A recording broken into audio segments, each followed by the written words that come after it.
Magandang ehemplo ba kayo sa kabataan? Yes, Sa I restored public order in my city and everybody is safe.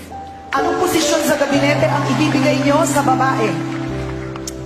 Tourism, pati, well, if she's really bright, finance. Sabi niyo po, you cannot be a president if you cannot kill. Papatay ba kayo kung kayo'y Pangulo? No, it's not the actual. Takot kang mamatay, takot kang pumatay, huwag kang magpresidente. Anong sitwasyon ang posibleng mag-udyok sa inyo para magdeklara ng martial law?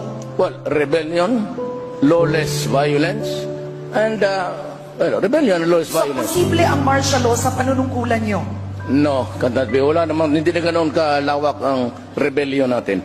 Papayag ka bang mailibing sa libingan ng mga bayani si dating Pangulong Marcos? Yes, definitely yes. Because it has divided the country until now. Halos lahat ng Ilocano galit kung bakit ganon ang nangyari. Kabalan niyo po sa mga drug syndicate na hindi tumitigil sa kanila Ay, ngayon. hindi ako bahala kayo sa ginagawa niyo. Basta tuloy-tuloy lang kami. Aabutan din namin kayo. Maliit lang ang Pilipinas. Thank you, sir.